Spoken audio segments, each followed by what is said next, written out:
Welcome, brothers and sisters. My name is Eros and I am the Doll Maker. Today, we will continue our series about the elements and we will take an in-depth dive into elemental fire.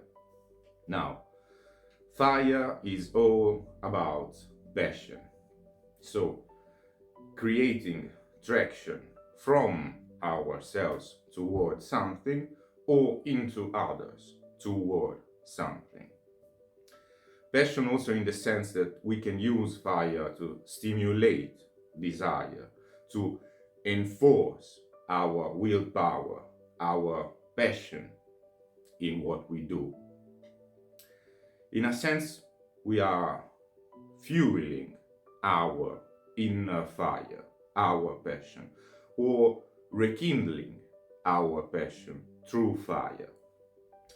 Also, this has an effect in the passion we transmit to others, into what we are really interested, into when we are really driven towards something, when we show the inner strength that is driving us. Fire is also about action, so stimulating action into ourselves to do something or into others to do something. Also, on the opposite side, we could suppress the element of fire to stop an action, to stop the drive toward doing that something, again into ourselves or into others. Because, of course, not playing allows us to never lose, also to never win. But if we got nothing to gain, suppressing the action is the best course of action. So, this is the ability, that the intrinsic ability that fire has to, through passion, stimulate action, stimulate desire. So, of course, with the elements of fire, we are also working on determination, especially our determination. Determination is the characteristics that allows for relentless advancement. We may say that we are using fire to consume the obstacles we encounter and be even empowered by them.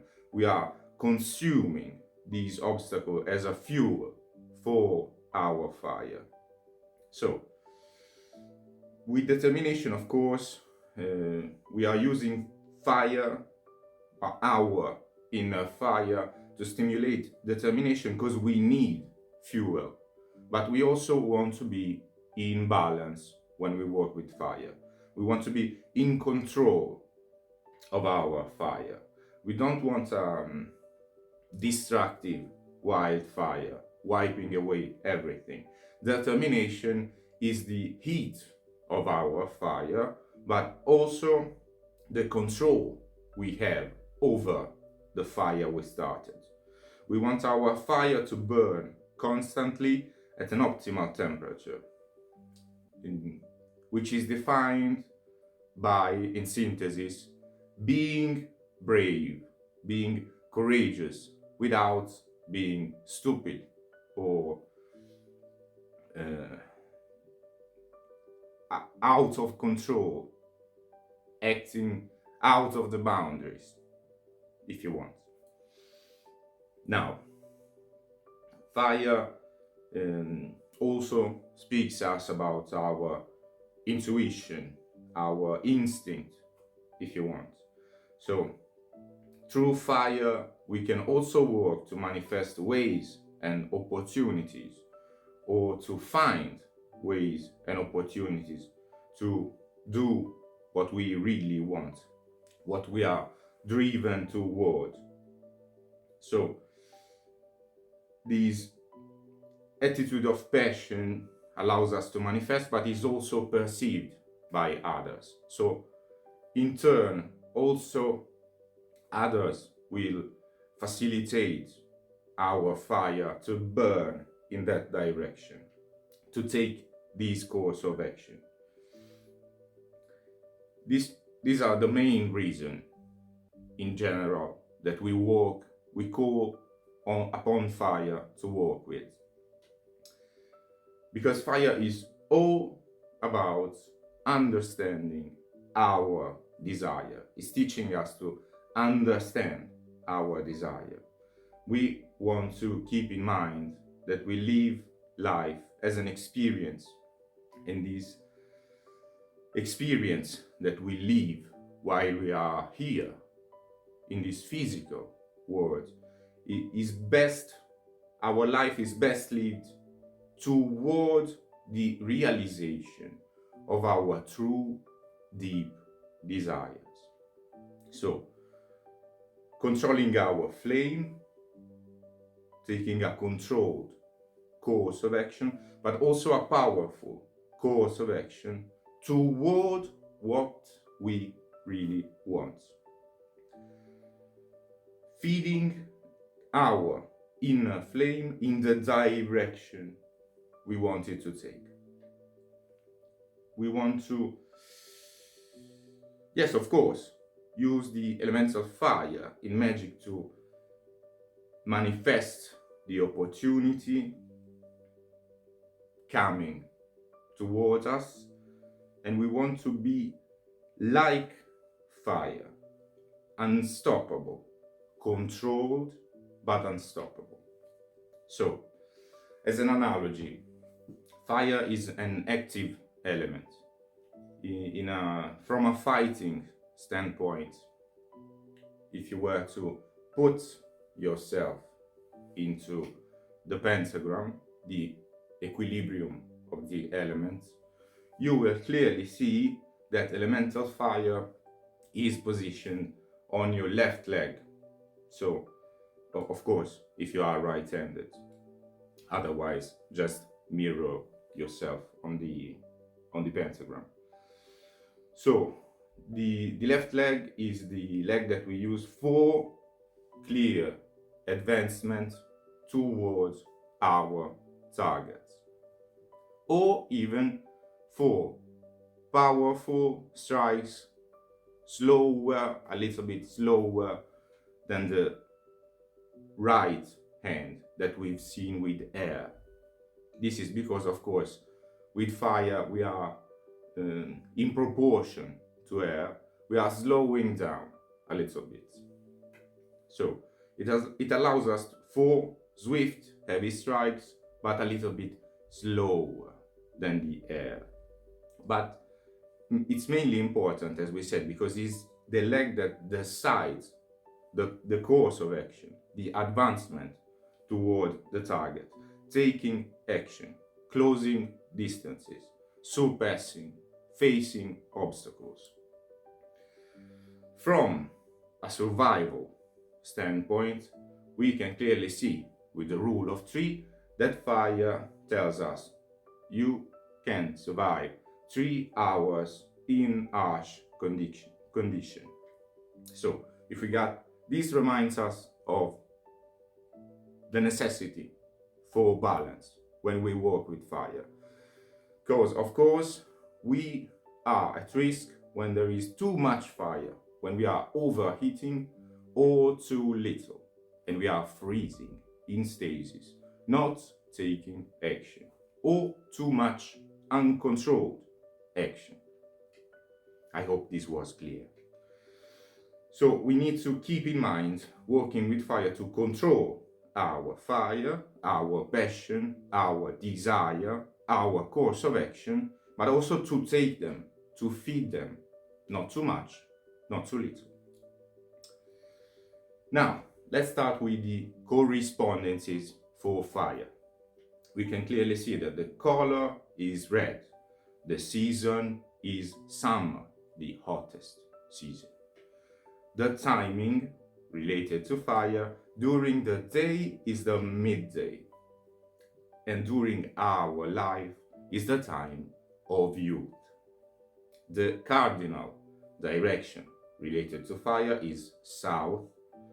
The guardian tower related to fire is the archangel Michael or Michael, depending on your pronunciation.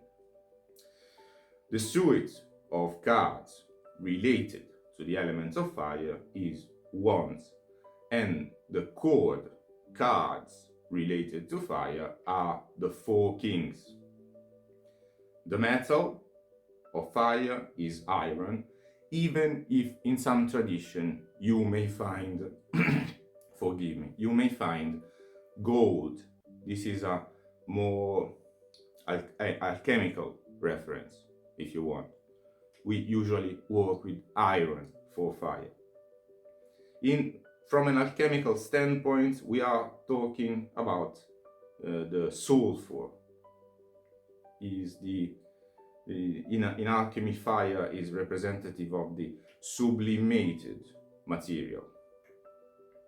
The physical, on the other side, the physical state related to fire is, of course, plasma. We are switching from the gas of air, perceivable but untouchable, from something that gives us a direct reaction when we touch it. But we are still not perfectly consistent. Elemental spirits related to fire are traditionally salamander, but of course you may find different nomenclature in different grimoires.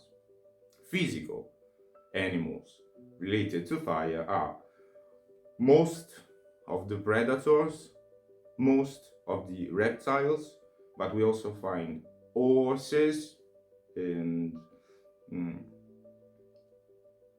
animal with really dangerous parts and aggressive behavior, for example, an Aries. The magical weapon related to fire is the wand, or called with other names, for example, in our tradition, the rod. The magical operations most commonly used through fire are, of course, first of all, candle magic. Then everything that we do using a bonfire. And then we may say that many vampiric, parasitic techniques are, in a sense, related to fire or are applied through fire. Then the herb part, the part of an herb that is most related to fire are the stems. Talking about the herbs, we find related to fire bay or laurel, if you prefer, cinnamon, basil, chili pepper, black pepper, cloves, rosemary, turmeric, allspice, nettle, ginseng, chives, coriander. Then we find dandelion, tobacco, St. John's wort, mallow, juniper, figs, sunflower, and dill. Of course, there can be a lot more. These are what I think are the most obtainable herbs on a more extensive list. Then, if you like to work with crystals, for fire you can count on fire opal, jasper, bloodstone, ruby, hematite, citrine, and any kind of igneous rock or levic rock. Now, from a zodiacal standpoint, we see that cardinal fire is in the sign of Aries, fixed fire is in the sign of Leo, and mutable fire is, of course, in the sign of Sagittarius. Then, I know this has been quite a long one. Take your time to take your notes, as we always say. Then I hope I will see you in the next video. As always, I deeply thank you for your kind attention, and may eternal lights shine upon you.